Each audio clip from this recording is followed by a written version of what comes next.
The social network Parler is suing Amazon after it was booted from the company's web hosting services. A number of smaller platforms followed Amazon's lead. Parler says it's being targeted for political reasons. The site is favored by many on the far right who say they are being censored, a claim amplified by the president. An Amazon spokesperson told CBS's Money Watch that it pulled the plug because, quote, there is significant content on Parler that encourages and incites violence against others. Parler is unable or unwilling to promptly identify and remove this content, which is a violation of our terms of service.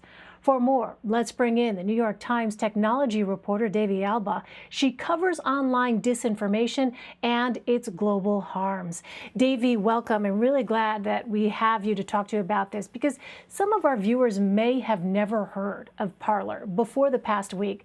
Tell us, Davy, how did it start and what role are authorities saying that it played in the attack on the U.S. Capitol? Yeah, Parler is a relatively new social media app. It started in 2018, and it has always billed itself as this kind of free speech alternative to bigger platforms like Facebook and Twitter. The thing is, there have been many researchers and journalists like myself that have been looking at posts on the platform, and it has seemingly been a point of coordination for some of these people who ended up being in the crowd at the Capitol and then eventually actually mobbing the Capitol. So it's the fact that it's down right now. It's pretty significant, and it really is kind of pointing to Parler's responsibility in some of this stuff. At least the tech companies are making the case that because there was incitement to violence directly on the platform, they can no longer work with Parler.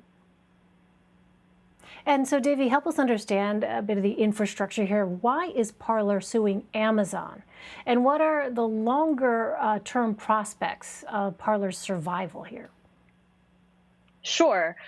So Parler is suing Amazon because Amazon hosts Parler on the internet.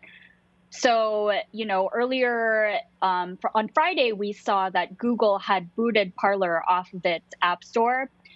And Apple did the same thing on Sunday. But Parler could have still been accessed online if you just went to parler.com. And Amazon is the host of that actual parler.com. So Amazon sort of booting it off of its services means that when you go on parler.com now, you will not be able to access anything. It'll come up as essentially a blank page. So it's sort of a bigger deal in the sense that it really gets at more of the infrastructure of Parler to have Amazon turn off their services and cut ties with Parler. Some people might wonder, well, why not just go to another company? Again, that question of what does this potentially mean for the long-term prospects here when you're looking at Parler, perhaps down the line? Well, in terms of short-term prospects, the Apple and Google move to take Parler off of its app stores will probably impact the company more.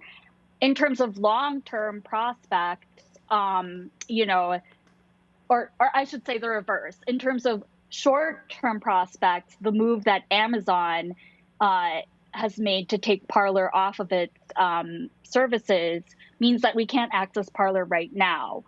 But we've seen historically that these sort of extremist websites, Gab is one, and 8chan is another. They have found hosts. There's a Seattle-based company called Epic that has hosted some of these far-right extremist websites, and there are signs now that they may continue to host. They may host Parler in the near future. In terms of the long-term prospects, I think the fact that Google and Apple have taken it off its app stores will make it less easily accessible to a broader audience. And so that is, sort of the consequence of that action.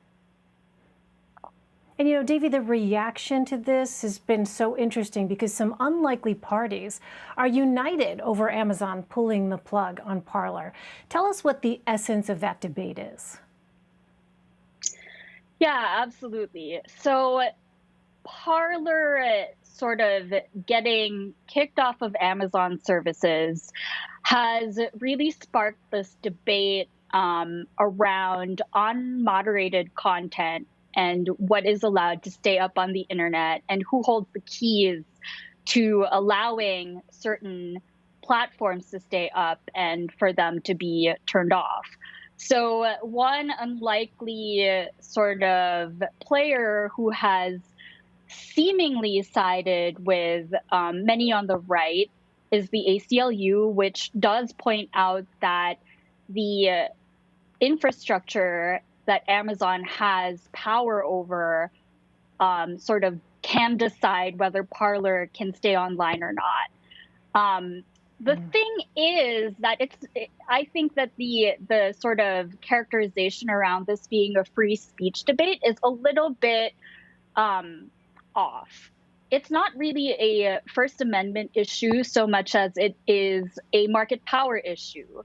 Amazon is one of the biggest providers of web hosting services, and so it's an easy platform for businesses like Parler to get online quickly. It's turning off their services does have implications for Parler's ability to remain online. But that doesn't mean that Parler is completely shut down and unable to sort of put forward the speech that was on its platform before. I think before long, we'll actually see Parler come back online with the help of some other alternatives to Amazon. But it can't be overstated what Amazon's market power is here, because they are almost the default web hosting service that most people turn to when they're setting up a website. Yeah. Well, before Parler was taken down, hackers say that they managed to download a trove of user data. What's happening, Davey, with that information, and what could it potentially reveal? Sure. So there have been researchers who have said that they have essentially downloaded an archive of Parler's content, and that was actually they were able to do that because Parler's security was so lax. So it wasn't necessarily a hack. Actually, I would say it's not a hack at all. There was an opening there that some researchers took advantage of. And now it's being used to show that these people who were organizing on Parler and in some cases sharing the best routes to go to the Capitol, which entrances might be less secured and that sort of thing, that eventually did lead to the breach of the Capitol. That activity was happening on Parler, and we have reporting now that shows that. So there was an article published in Gizmodo just today about how Parler users' locations that were tracked on the app showed how people on Parler were actually streaming into the Capitol. So, that's one implication of the ability to download this archive. And I'm sure more will be coming out in the next few days. In our final minute, Davey, you touched on this a moment ago, but do you have a sense of where the regular Parler users are now going since Parler is down? You mentioned Gab just a few minutes ago.